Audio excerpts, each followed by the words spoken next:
Hello guys, welcome back to my new blog. આજે મોર્નિંગથી જરા બી વરસાદ નથી, જુઓ,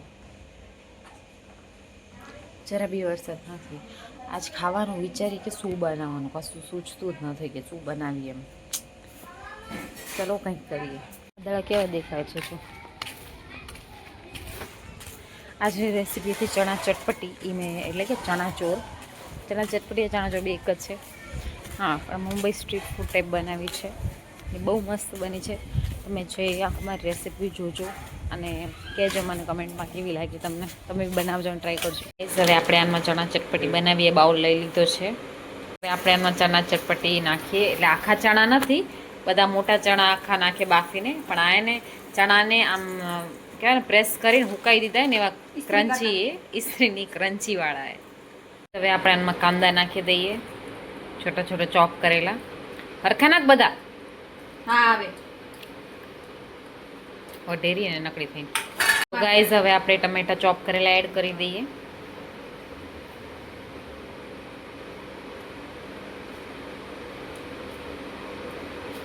હવે આપણે થોડું સ્વાનમાં લીંબુ નીચાવી દઈએ. હા, બસ.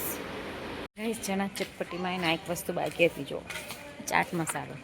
હું લેવા ગઈ હતી, એના વગર તો થાય નહીં આપણું કમ્પ્લીટ. ચાટ મસાલો હું લઈ આવી હતી. ચાટ મસાલો આપણે થોડોક એડ કરીએ. ગાઈઝ, હવે આપણે આમાં એડ કરી દઈએ ચાટ મસાલો. ચણા ચટપટી છે તો ચાટ મસાલા વગર ના ચાલે. બસ બસ, સ્વાદ અનુસાર જોઈએ બધું.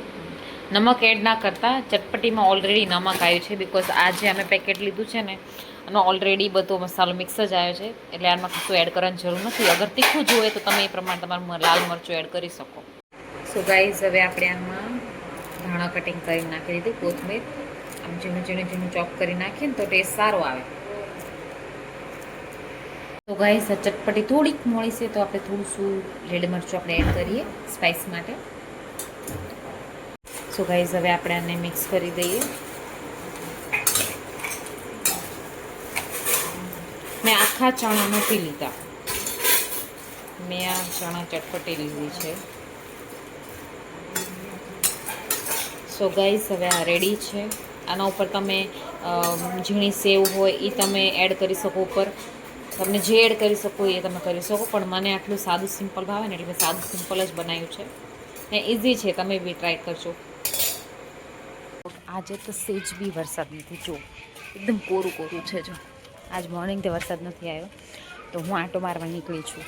ચલો આંટો મારવા નીકળું. ચોકલેટ ખાવાનું નથી, આપણે ચોકલેટ લઈને કહીશ. વરસાદ નથી ને તો કાલનો બધો કપડાં ભીના હતા ને તો મમ્મી બહાર સુકાયા જો. હે મમ્મી? બે દિવસમાં ભેગા અડધા ઉકઈ ગયા, અડધા હે. જો ગાઈસ, અમે ચણા ચટપટી બનાવી નાખીએ, પણ મમ્મી એમ કહેરા કે પોવા બી બનાવીએ. તો જો આ ને મમ્મી ડુંગળીને લઈને બેઠા હે, પોવા બનાવીશું. તો ગાઈસ, હમણાં આપણે એની ચણા ચટપટી બનાવી લીધી. એની રેસીપી તમે આગળ જોઈ હશે. અને હવે મમ્મી કીધું કે ચણા ચટપટી ઓકે ઓકે, પણ જોડે પોવા બી બનાવ, મજા આવશે. હવે આપણે પોવા બનાવી ઝટપટ. ચલો પોવા બનાવી. ગાઈસ, તો પહેલાં આપણે એમાં નાખી દેવાના છે રાઈ, 1 ચમચી જીરું, પછી થોડી સી હળદર, પછી આપણે કાંદા પોવા બનાવીશું. એટલે એમાં કાંદા અને મરચું ફટાફટ આપણે કાંદા નાખી દઈએ ને ગોલ્ડન ફ્રાય કરીએ. અને આમાં આપણે નાખીએ જરા હળદર. પોવા બનાવતી વખતે પહેલાં જ આપણે હળદર નાખી દેવાની.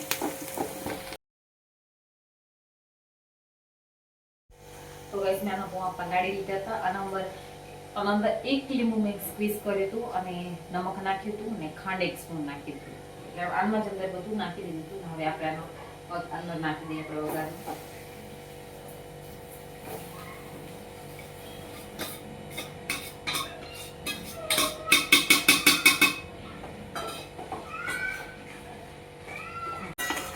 તો હવે આને આપણે મિક્સ કરી દઈએ. હળદર હંમેશા વઘારમાં જ નાખવાની. તમે જો અગર ઉપરથી હમણાં પોવા નાખ્યા પછી તમે હળદર નાખશો ને તો એનો કાચો સ્વાદ તમને આવશે. તો હળદર આપણે વઘારમાં જ નાખી દેવાની. ઘણા લોકો ઉપરથી નાખે, આપણે ઉપરથી નહીં નાખવાનું, આપણે આથે નાખી દેવાનું, એટલે સોરી વઘારમાં નાખી દેવાનું.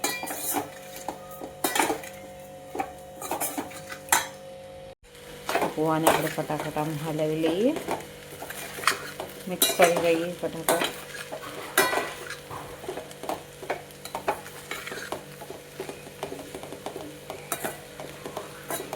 જો અને કલર જુઓ તમે, અગર તમે જો ઉપરથી હળદર નાખો ને તો એ કાચો હળદરનો સ્વાદ આવે, અને પ્લસ કે કોઈક હળદર એવી ખરાબ બી હોય ને તો એ રેડ થઈ જાય પૌવા આખા. તો વઘારમાં જ નાખી દેવાનું. તો આવી રીતે કલર આવી જાય સરસ યલો. આપણે આને ગેસ બંધ કરી દઈશું. ગાઈસ પૌવા રેડી છે. સો ગાઈસ આ અમારી રેસીપી હતી ઝટપટ 5 મિનિટમાં પૌવા બનાવવાની, અને પૌવા રેડી થઈ ગયા છે. મમ્મીને બી ટેસ્ટ કરાવી દીધા છે, એકદમ કમ્પ્લીટ છે ટેસ્ટ. હવે આપણે ગાર્નિશ કરી દઈશું ધાણાથી, અને પ્લસ ઉપર તમને સેવ એડ કરવી હોય તો બી કરી શકો આમાં. સો બની ગયા છે, અને હવે આપણે ફટાફટ, વરસાદ તાજા આવ્યો નથી